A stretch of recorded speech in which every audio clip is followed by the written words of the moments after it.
Olha, quase todo mundo conhece a história da multiplicação dos pães e dos peixes, não é? Mas e se o milagre for só a ponta do iceberg? Hoje, a gente vai mergulhar fundo nessa passagem para descobrir as lições incríveis que ela tem sobre fé, sobre generosidade e, quem sabe, sobre o nosso próprio propósito? E já começamos com essa frase que é uma distinção fundamental. Milagres podem ser imitados, mas a verdade não. A multidão estava ali correndo atrás de Jesus por causa dos sinais, do espetáculo, dos milagres. Mas o ponto central aqui não é o show. O milagre, claro, ele chama atenção, mas é a verdade por trás dele que realmente transforma. E é essa verdade que a gente vai buscar entender aqui. Ok, então para a gente entender a dimensão do que vai acontecer, primeiro a gente precisa montar o cenário, sabe? Visualizar a cena. Porque Jesus e os discípulos, eles estavam diante de um desafio, assim, gigantesco. Uma situação que, se a gente for parar para pensar com a nossa lógica, simplesmente não tinha solução. Então, vamos lá. Onde é que isso tudo acontece? Numa montanha, ali perto do mar da Galileia. E não era pouca gente, não. Era uma multidão imensa, milhares e milhares de pessoas. E por que toda essa gente estava lá? Simples. Eles tinham visto os sinais, as curas que Jesus fazia. A expectativa, nossa, estava lá no teto. A história fala em 5.000 homens. Mas, e aqui tem um detalhe muito importante que a nossa fonte aponta. Essa contagem era só dos homens. Não incluía mulheres, não incluía crianças. Então, na real, a gente está falando de uma multidão que podia chegar fácil a 8, talvez 10.000 pessoas. Agora imagina só o desafio de alimentar toda essa gente. E aí, no meio desse cenário, Jesus se vira para Filipe e pergunta onde é que a gente vai comprar pão para essa galera toda comer. Parece uma pergunta simples, de logística, né? Mas não era. Isso aqui era um teste. Jesus já sabia o que ia fazer, ele queria, na verdade, testar a fé do discípulo dele diante do que parecia impossível. A resposta do Filipe é, bem, a resposta da razão, da lógica humana. Ele faz as contas na hora e conclui que 200 denários, e só para a gente ter uma ideia, um denário era o salário de um dia inteiro de trabalho, ok? Então 200 denários era quase um ano de salário. E mesmo com toda essa grana, ele diz que não daria para comprar nem um pedacinho de pão para cada um. Ou seja, a matemática era clara, impossível. Mas é exatamente aqui, no meio do impossível, que a história dá uma virada espetacular. É o momento em que uma oferta que parece insignificante, quase nada, se torna o catalisador para algo extraordinário.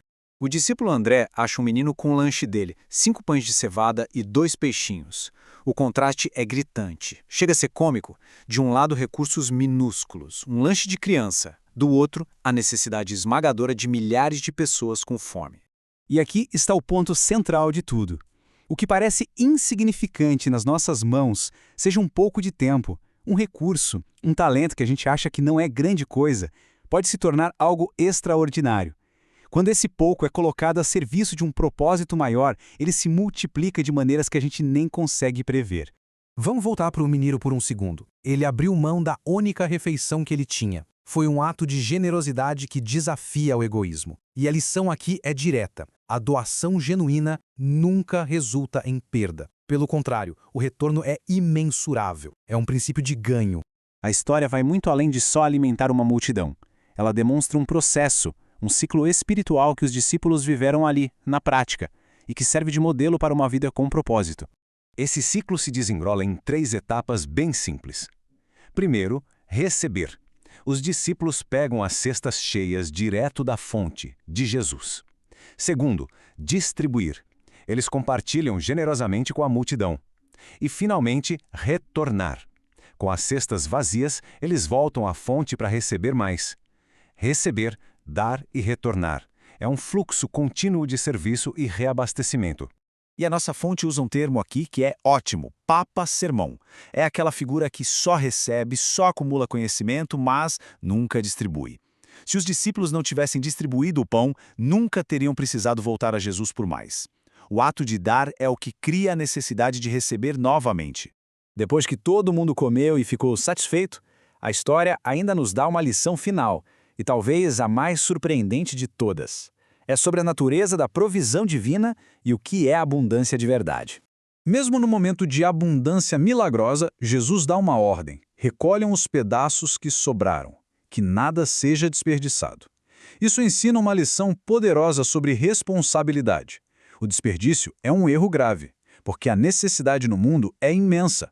Abundância nunca é uma desculpa para o esbanjamento. E quantos cestos de sobras foram recolhidos? 12. 12 cestos cheios, muito mais do que a quantidade inicial. Isso simboliza a abundância que transborda, que vem de uma fonte divina. Não é só o suficiente, é muito mais do que o suficiente. E, para fechar, vamos analisar a reação da multidão ao milagre, porque eles viram o poder, mas não entenderam o propósito. E isso revela a diferença gritante entre o que eles queriam de Jesus e qual era a sua verdadeira missão. A multidão, impressionada, tentou fazer de Jesus um rei à força. Eles queriam um rei que resolvesse os problemas terrenos deles, como a fome. Mas a missão de Jesus não era política, era espiritual. Ele não veio para ser um provedor terreno, mas o salvador do mundo. Por isso, ele se retirou, para não deixar que distorcessem o seu propósito. E essa atitude de Jesus de se retirar para orar mostra um modelo de vida equilibrada. Existe a hora de estar com a multidão servindo, e existe a hora de estar a sós com a fonte, recebendo. Um não funciona sem o outro. É preciso recarregar para poder continuar a distribuir. A conversão genuína desperta um desejo imediato de compartilhar. Nascer no reino de Deus é nascer com uma missão, a de partilhar o que foi recebido. Não é uma opção, sabe? É uma consequência natural dessa experiência que transforma. E a gente termina com essa pergunta para reflexão. Assim como o pão que foi multiplicado, qualquer conhecimento, qualquer benção, qualquer verdade só cumpre o seu propósito quando é distribuído. Se fica guardado, estagna. A questão final que fica no ar é: o que estamos fazendo com aquilo que recebemos?